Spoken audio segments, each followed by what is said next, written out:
Diamond, Private Detective, starring Dick Powell.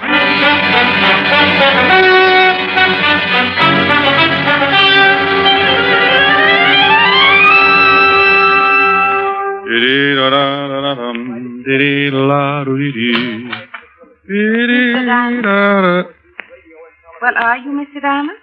Oh, my goodness, yes. Come right in. My name is Wolfe. Unofficially, so is mine. Sit down. Thank you. Oh, no, my pleasure. You must get a dividend from the Nylon companies. Be terrible if there was a shortage. I'm well stocked. Yeah. What can I do for you? Start by calling me Edna. Then what? I'd like you to follow my husband. As a detective or a replacement? I think he's been seeing another woman. Why? Have you been running around the house in a diving suit and swim pins? I've always tried to keep myself attractive for my husband, Mr. Diamond. Well, then if your husband is seeing another woman, Mrs. Wolfe, it's got to be an optometrist assistant. Well, thank you. I think you and I are going to get along just fine. Well, now that we're all agreed, tell me some more about your husband.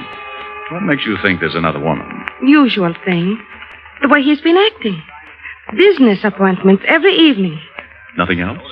He received a call late this afternoon. I listened in on the extension. It was a woman. She called the house? George was very unhappy about it, warned her never to do it again. She give a name? She said, "This is Nancy. I must see you here tonight at 8 o'clock. She didn't say where here was, did she? No, George seemed to understand. Probably her apartment. Probably. If he's seeing another woman, I want a divorce, Mr. Diamond. And you need grounds. Yes. $100 a day in expenses, Mrs. Wolfe. Edna. It's still $100 a day in expenses. Here's 200. I hope that's enough of a retainer. Oh, that'll keep me interested for quite a while. Now, tell me, what does your husband do? Oh, I mean his business. He's in steel. How much in? Very much. He's vice president of his company. What does he look like? Well, here's a picture of him. Well, I'll start right away and see what I can find out for you, Mrs. Edna. Yeah. Well, look, after I found out just how unfair your husband's treating you, I might lend you my shoulder to cry on. And I'd just about have to call you Edna then, wouldn't I? By 7 o'clock, I was standing across the street from her house waiting for her wandering husband. By 7:30, a man stepped out on the sidewalk and hailed a cab. I recognized him from the photograph as George Wolfe, and I started the tale, following him east across town to an apartment house on 47th Street. By the time I got in the lobby, it was deserted. A list of names on the mailboxes showed the only girl named Nancy in the building was a Nancy Fowler. So I headed for her apartment. Her door was at the far end of the hall, and I was halfway to it when George Wolfe bounded out and ran right into me. Let me go. Take your hands off of me. You forgot to close the door. Get out of my way. What's the matter, friend? You look like you ran into a yard full of snakes. Will you get out of my way, or must I use force? Well, use all you like, but I think you better go back and close the door. No. Yes. Stop it. You can't do this to me. Well, I hope you aren't always this wrong. No, please. Now get in the room. Oh, swell. No wonder you took off like that. I didn't kill her. I swear I didn't kill her. Nancy Fowler? Yes, I guess so. You guess so? Well, this is Miss Fowler's apartment, but I've never seen Nancy Fowler before in my life. There was the .38 revolver lying next to the dead girl, so I took out my own gun and covered Wolfe while I called Lieutenant Levinson of homicide to get right over. Wolfe yelled, screamed, and pleaded, and even offered me a nice fat bribe. But we waited for Fatty Levinson and his squad of New York's finest. He finally arrived, but New York's finest was poorly represented. Hello, Shamus. In trouble again, huh? Walt, did you have to bring Otis? I promised he hasn't used the siren in 4 days. Who's this guy? George Wolfe. Caught him running out of the door. Well, Mr. Wolfe, what about it? I had nothing to do with it, but I'm not saying any more until I see my lawyer. He was crying all over the place before you got here, Walt. Claimed he got a call from a Nancy Fowler who asked him to come up here. That's the truth, Lieutenant. She said she had something important to tell me. Says he never even heard of Nancy Fowler before the call. That also is the truth. When I came to the apartment, I found her lying just as you see her. How'd you get in the door? She told me she'd leave it open for me to walk right in. Bullet came out the back, just below the shoulder blades, Lieutenant. You own the gun, Mr. Wolfe? I refuse to answer any more questions. Okay, take him down to the car, Otis. Come on, you. Rick, just how did you happen to be in this building at this particular time? Well, I was hired by that guy's wife, the tail M. He was supposed to be playing illegal footsies with a female named Nancy. The dead girl? Well, the wife just knew the first name was Nancy. The girl who's supposed to live here is named Nancy. Nancy Fowler. I've never seen her before. Maybe the dead girl is one and the same. Well, I'll get an identification and have the gun checked by ballistics. In the meantime, I'm going to give this apartment a good going over. Mind if I help? Now, what kind of an answer do you expect to that? You will anyway. He was so right. We started going over the apartment room by room, closets, drawers, everything. In 10 minutes, the coroner and the boys from the lab arrived, and in the bedroom, Walt found something. Take a look at this. Ah, jewelry box. Hey. Pretty expensive. Regal Jewelers. Very classy establishment. There's a card in the box. For my darling love, George. And the guy said he never saw her before. If this is his handwriting, he's as good as strapped in the chair. Well, it looked as if my client, Mrs. Wolfe, had a killer for a husband. But a couple of small items still worried me. So I left Walt and went downstairs to find the switchboard operator. Oh, you with the police? I just left them. Tell me, dear, do you keep a list of the calls that are made through the switchboard? Sure, it costs the tenants 10 cents a call. May I see the list? Yeah, I guess so. Here, handsome. Gee, nobody's called me that since I had long blonde curls and a gold yo-yo. I looked over the list of telephone calls and found the ones made by Nancy Fowler during the past 3 or 4 days. The last call listed from her apartment had been made at 7:45 that evening to a familiar telephone number. The same number Mrs. Wolfe had given me when she left my office earlier. I left for the home of Mrs. Edna Wolfe. Yes? Oh, Mr. Diamond, you shouldn't come here. What if my husband... Your husband's spending the night out. What? In a cell, all alone. Oh, you'd better come in. Now, what in the world are you talking about? And it looks as if your husband killed a girl this evening. Oh, no. That's the way it looks. Oh, please, sit down, Mr. Diamond. Thanks. I caught him running out of the girl's apartment, forced him back, and found the girl shot to death on the floor. Nancy Fowler? Yes, I think so. It was her apartment. The police are making identification now. Oh, it's just terrible. I wonder why he did it. Were you here in the house at 7:30 this evening? Well, no, I was with a friend until about 8:30. Well, a call was made to your house from Nancy Fowler's apartment. She was charged for it, so the call was completed. But she probably talked to George. Your husband swears he didn't know the girl. Claims he got a phone call, and she asked him to come right over. That she had something to tell him. He knew her all right. You remember, I told you I overheard them talking. Your husband own a gun? Well, yes, I believe so. You know what caliber? No, I don't know anything about guns. A bracelet was found in the dead girl's apartment. The card with it was signed Love, George. Oh, it looks pretty bad, doesn't it? If it's his handwriting, it does. Well, I guess he deserves it, but I'll call our lawyer and see what can be done. I'll keep in touch, Mrs. Wolfe. I hope you will. Just because the case is finished. Well, there are still a few things that bother me, so I'll just kind of keep looking around until I'm satisfied. You mean you think maybe my husband didn't kill the girl? There's an awful lot of evidence that he did, but there's still a motive to be found. You've got the grounds you wanted, so from here on in, anything I do for you or your husband will be on my own time. Anything you do for my husband, I'll be glad to pay for. Oh, well, now, that's real nice. Well, I'll take a run down at the precinct and let you know what the lieutenant's found out. Good night, Mrs. Wolfe.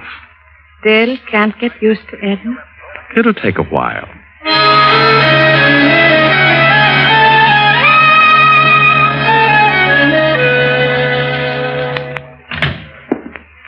Thought you'd be in bed by now, Rick. My landlord short-cheated me. What did you find out, Walt? The dead girl was Nancy Fowler. Figured. And George Wolfe did do the killing. His gun? Yeah, we checked the registration. His gun, his fingerprints on it, his handwriting on the note in the jewelry case. What does he say about the bracelet and the note? He bought it all right. We checked. Regal Jewelers. Says it was for his wife. You expect him to say something different? No. What's the motive? We'll find it. Probably another man. Here's the report on the dead girl, Lieutenant. Well, Isn't it a little late for you, Otis? Why aren't you out flying around some belfry? He's picking on me again, Lieutenant. Maybe you'd like me to tell him about the time I caught you sleeping in the attic hanging by your toe. Oh, not you too, Lieutenant. Otis, I hear you've been picking up some extra money posing for Charles Adams. I don't have to take this. I know my rights, and I ain't no bat. Here's something on the dead girl. She works at the Gilded Cage, a nightclub owned by Eddie Young. Eddie Young. Well, there's a nice little fella. He'd set fire to his grandmother if he thought it was too cold in the room. We'll have a talk with him tomorrow. Well, I guess I better be going. Sure. See you later. Yeah, I could sure use some sleep. Yeah. And, Rick, when you get over to Eddie Young's club, give him my best. Smarty. The Gilded Cage, where Eddie Young ruled as proprietor and keeper for his flock of hired gorillas, was only about 6 blocks away, so I decided to walk it. But like always, I start in one direction and end up getting sidetracked. Keep walking, Diamond. Don't turn around. You caught me when I'm right in the mood. You turn around, I shoot you. What's the matter? Don't you want me to spot your Tony? Over to that car. Okay.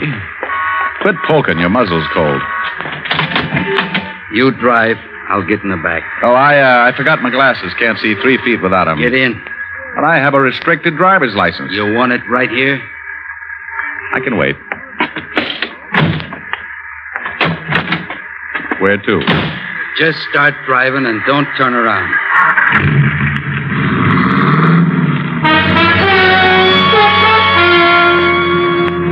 We headed east across town with a gun pointed at my neck. I tried to get a look at the guy in the rear vision mirror, but he was sitting too far to one side. I didn't know where we were headed, but I had a pretty good hunch why we were going there. Turn right. And take it a little slower. I don't want to have to shoot a cop. Well, if we're headed for the river, I've seen it. From the bottom? Don't you think we'd better stop at a bathhouse or something? I know a spot where you can go in, clothes and all. Okay. But if there's anything I hate, it's getting my money wet. Turn right again. We were headed for a cross street. I could only turn right or left. A big warehouse was dead ahead. I eased down on the gas, and we picked up speed as we neared the intersection. As I started to make the turn, I stamped down on the gas hard, and at the same time threw myself toward the floorboard. His gun went off so close to my ear, I felt like my head had split wide open. Then we hit the building.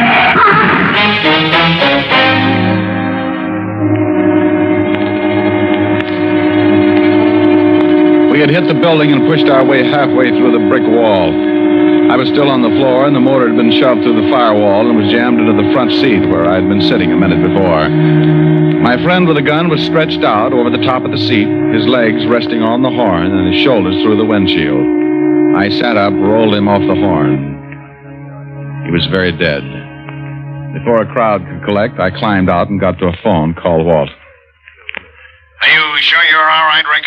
Yeah, I can hear things better now. Did you say the other guy's dead? Very, I recognized him, too. Gus Winkler. Holy cow. You know who he's working for now? No? Eddie Young. Oh, that's it. Well, don't pick Young up, Walt.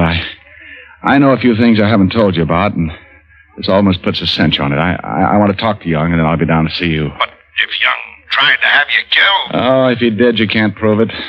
Not yet, anyway, so sit tight, and when I get there, I'll show you how to catch a killer.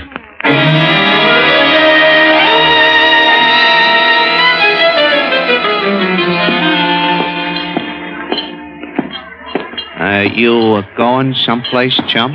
Yeah, right through that door, chum. That's Mr. Young's office. Maybe he don't want to see you. Maybe he don't. He's going to be disappointed. You ain't going in there, chum. I see. Everybody gets disappointed sooner or later, chum. Yeah, what... Aren't you in the wrong room? That's what your boy outside thought. I changed his mind.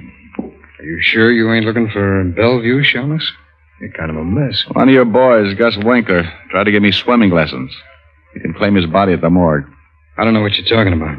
Somebody else who works for you got killed tonight, too. Yeah, who? Nancy Fowler. What? Oh, come on, Eddie. I couldn't stand it if you started crying. Who killed her? The police are holding a man named George Wolfe. Know him? No, I don't know him, but Nancy's talked about him a couple of times.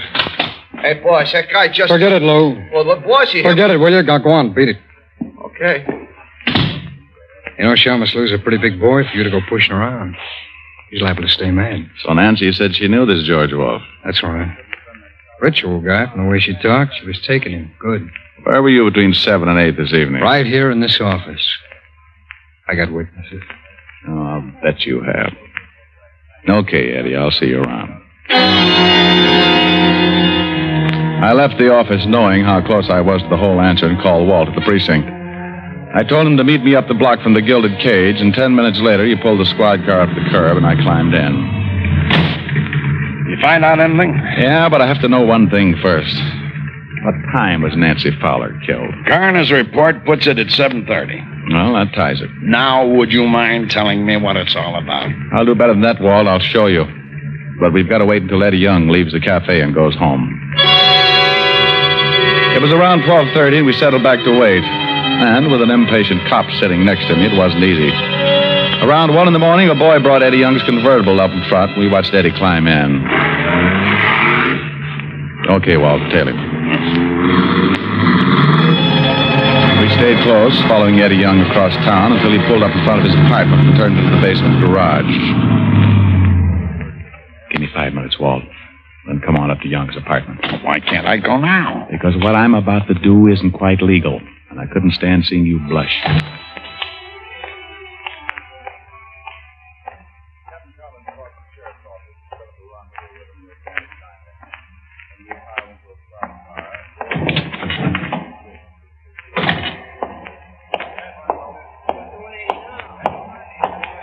Hold it, Eddie.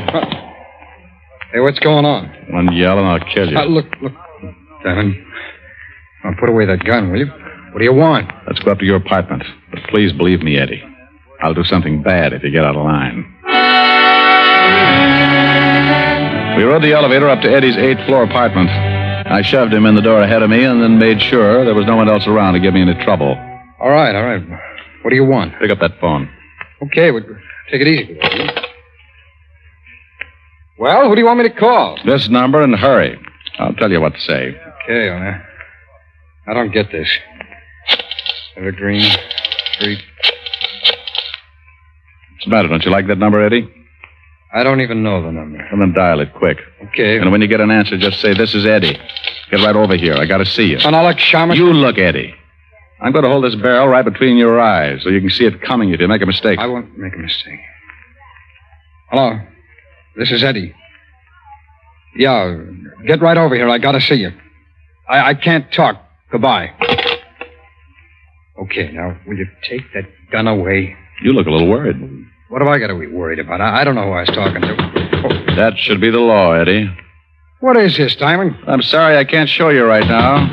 Good night, Eddie. Wait a minute. Come on in, Walt. You said 5 minutes. Holy smoke, what happened to him? I just put him to sleep. He'll stay that way for a while. Now, Rick, you've got to tell me what's going on. I told you I'd show you. Now go on in the kitchen and see if you can find some ketchup. Ketchup? Yeah, then bring it out here and pour it all over Young. Have you lost your mind? Walt, I want him to make him look like he's bleeding. Now go find the ketchup or I'll just have to cut his throat. Walt found the ketchup and under protest poured it over the unconscious Eddie Young. Then I made sure the door was unlocked and we went out in the hall to wait. Please, Rick, what is this? It's the same way Nancy Fowler killing was framed, only she was really killed. Shh, quiet, elevator. Okay, I'll play along with it.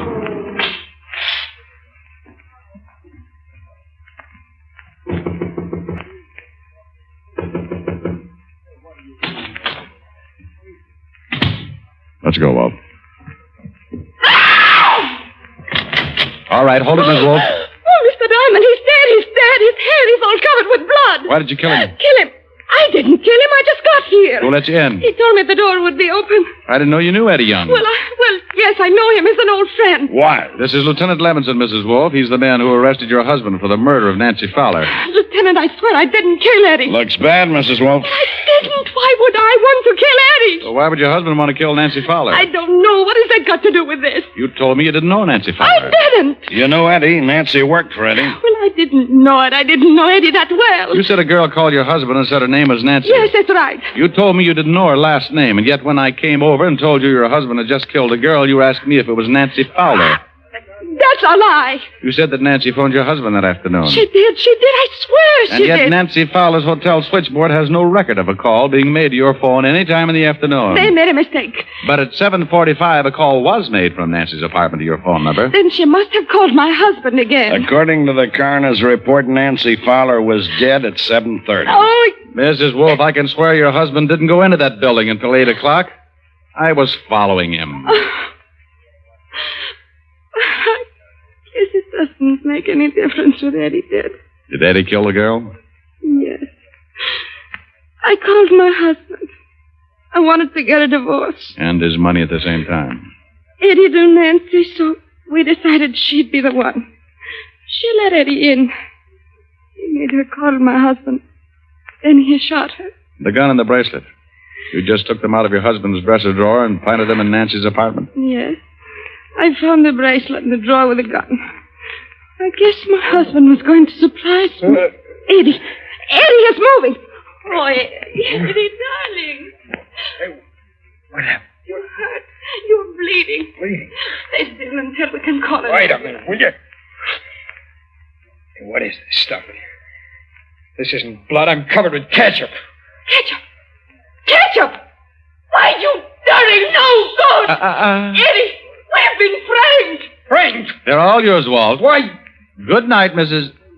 Oh, I guess now is as good a time as any. Good night, Ed.